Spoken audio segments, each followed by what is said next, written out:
Hello everyone. Now today's video will be on different kinds of signs. So in the previous video we looked at the works of Ferdinand de Saussure, who we said was the big daddy of semiotics. Saussure spoke about signs and said that they have two components, the signifier and the signified. Now the problem with Saussure's work is that it is very tightly bound in looking at linguistics. So along came Charles Sanders Peirce. He was an American semiotician and he basically looked at developing Saussure's ideas further, particularly using them outside the oral or the written work. His work was more logic oriented and based on empirical investigations. So Peirce says that in language, the relationship between the signifier and signified may be arbitrary, just like what Saussure said, but that is not true with all kinds of signs.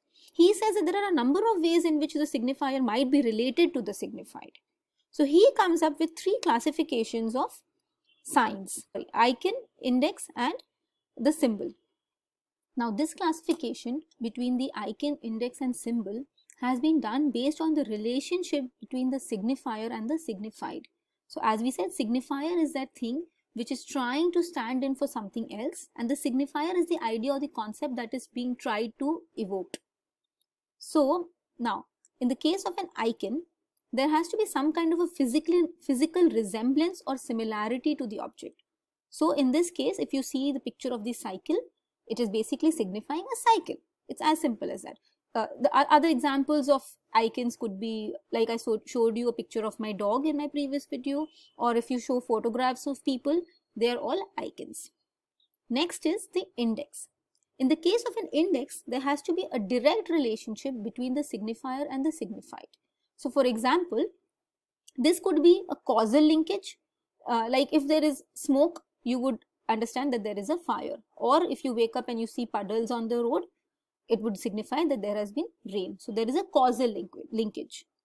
Or it could also be a part of the whole. So in this image, if you see the skull, it is basically signifying the skeleton, which could stand for danger. So in the case of an index, there has to be some kind of a causal linkage, or the sign could be a part of the whole thing that is being depicted. The last kind is the symbol. Now in a symbol, there is no relationship between the signifier and the signified. The only relationship is actually a conventional meaning which has been collectively decided by society. Some examples of symbol could be traffic lights. There is no inherent relationship between the red, yellow and green traffic light, but it has been collectively decided by the members of the society that red would mean stop. Similarly, most words or language are all kinds of symbols. So let's look at it again. Like we said, in the case of an icon, there has to be a similarity. Outside a bathroom door, if you see the image of a boy or a girl, these are icons which have been made, which very clearly depict whether it is for males or females. In the case of an index, there has to be a direct relationship, a causal linkage, or it has to be a part of the whole. So for example, if you see a logo and it shows those little three lines on top of the cup, that is basically signifying that there is a hot beverage inside the cup. So that steam is basically an index which shows that there is a hot tea or coffee inside the cup. The last one is the symbol, which does not have any linkage, not through similarity, not through any other causal linkage. It has conventionally assigned meaning.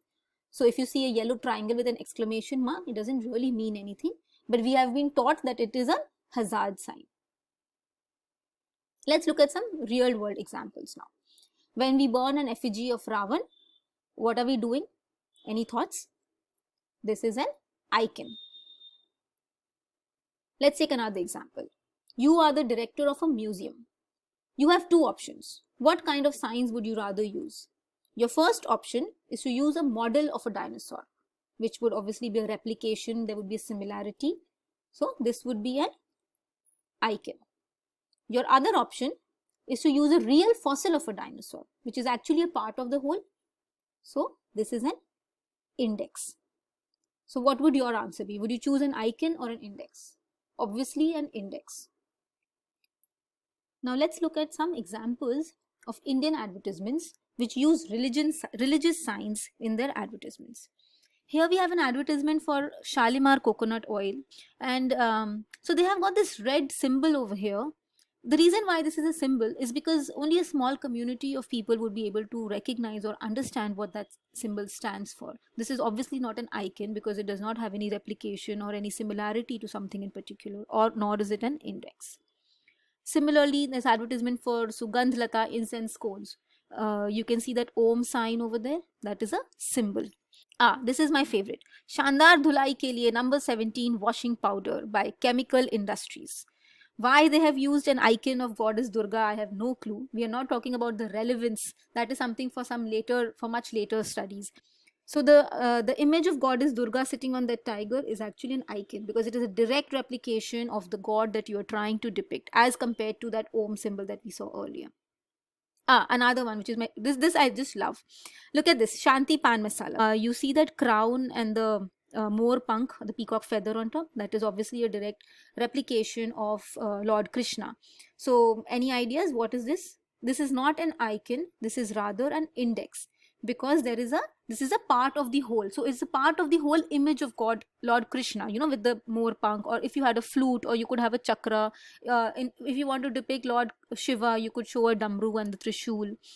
And these are very, very commonly used in Indian advertisements. Of course, there's a lot of research which goes into what kind of signs work better, what kind of relevance should there be, but that is for another day. Today we are only talking about classification of these signs. Okay, so now let's look at some brand logos. The first example is that of Instagram. If you see the logo, they have made an icon of a camera over there. So there is a clear association with the camera and the fact that you upload pictures on Instagram. Next, if you look at the logo for CrossFit, it's obviously an exercising company, and you see two arms, you can see the muscles, and you can see the dumbbells. So basically this is an index because it's not showing the whole body but just a part of the body. Similarly, in the case of Honda, you can see a wing. So obviously the association is with a bird, but you don't see a whole bird, you just see a part of the bird. So it's an index. If you look at these last three, the one with the red cross or the Nike tick, these are obviously symbols because they don't really mean anything. They don't have any kind of a connection with the object that they're trying to signify. They're not really, they don't have a similarity in the case of an icon. They don't have a causal linkage as in the case of an index. So they are just symbols. Similarly, the word Lego also, it doesn't really mean anything. You have been made to associate that Lego means those building bricks. So this is how basically you classify signs into icons, indices, and symbols. Which is better and which is not better is not an answer that can be given in one line. Obviously, it will depend on the situation and depend on what product you are marketing.